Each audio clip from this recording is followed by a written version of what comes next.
یہ حدیث ہم سب نے بار بار سنی ہوئی ہے کہ ایک دن بھری محفل میں رسول اللہ صلی اللہ علیہ وسلم کے پاس ایک عیسائی آیا اور اس نے اسلام قبول کر کے اپنا واقعہ سنایا کہ میں اور کچھ لوگ عرب سے مشرق کی طرف روانہ ہوئے. ہم ابھی راستے میں ہی تھے کہ اچانک سمندر کا موسم بدل گیا اور ہماری کشتی اپنے راستے سے بھٹک گئی. ایک مہینہ ادھر ادھر بھٹکنے کے بعد سمندر نے آخرکار ہماری کشتی کو ایک جزیرے کے پاس لا کھڑا کیا. بڑی کشتی ڈاک کر کے ہم چھوٹی کشتیوں کے ذریعے اس جزیرے پہ پہنچے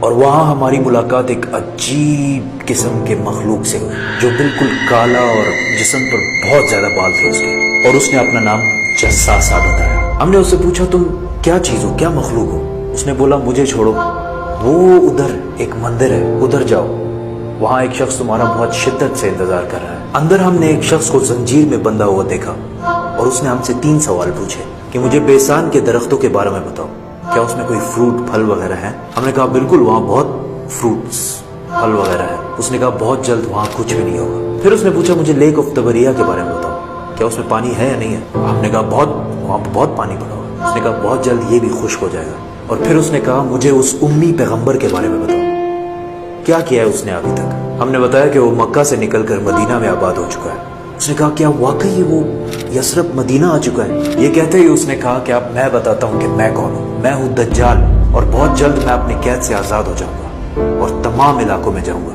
سوائے مدینہ یعنی یثرب کے. رسول اللہ صلی اللہ علیہ وسلم نے تمام لوگوں کو مخاطب کر کے کہا اے لوگو، یہ ہے یثرب مدینہ.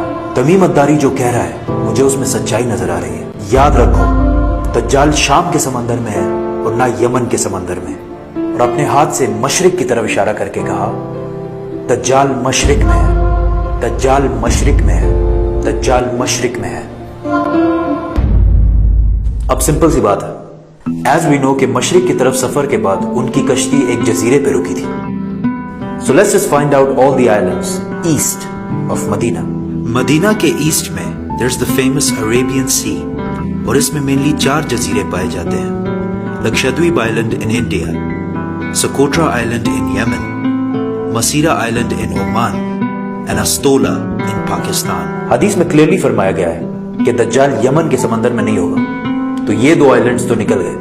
رسول اللہ صلی اللہ علیہ وسلم نے مدینہ میں جو مشرق کی طرف اشارہ کیا تھا، اگر اس سے ہم ایک سیدھی لائن کھینچیں تو وہ بالکل استولا آئلینڈ کے اوپر سے گزرتی ہے. اور جب جساسا نے ان کو اس جزیرے پہ ایک ٹیمپل مندر کی طرف بھیجا تھا، تو اس جزیرے پہ ایک مندر ٹیمپل کے کوئی ریمینز تو ہونے چاہیے. انڈیا کے اس آئلینڈ میں تو ایسا کچھ بھی نہیں ہے، لیکن پاکستان کے استولا آئلینڈ میں بتائیں کیا ہے؟ مندر. لیکن یہ تو 1450 سال پرانی کہانی ہے. مندر تو ابھی 40-50 سال پہلے بنا ہوگا. 2000 سال پرانا مندر. اور مندر بھی کس کا؟ کالی ماتا، ہندوؤں کی سب سے خطرناک اور خوفناک گاڈس، دیوی، جو دکھنے میں بہت خوفناک اور جس کے جسم پر بھی بہت زیادہ بال ہے. کچھ یاد آیا؟ جساسا. ان صحابیوں نے جس عجیب سے مخلوق کی بات کی تھی وہ بالکل ہندوؤں کے اس بھگوان سے ملتا جلتا ہے.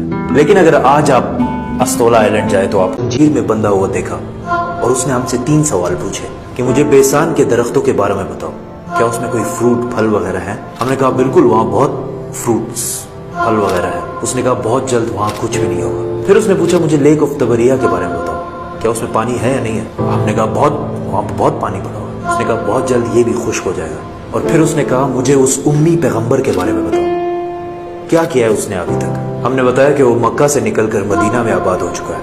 اس نے کہا کیا واقعی وہ یثرب مدینہ آ چکا ہے؟ یہ کہتے ہی اس نے کہا کہ اب میں بتاتا ہوں کہ میں کون ہوں. میں ہوں دجال، اور بہت جلد میں اپنی قید سے آزاد ہو جاؤں گا اور تمام علاقوں میں جاؤں گا سوائے مدینہ یعنی یثرب کے. رسول اللہ صلی اللہ علیہ وسلم نے تمام لوگوں کو مخاطب کر کے کہا اے لوگو، یہ ہے یثرب مدینہ.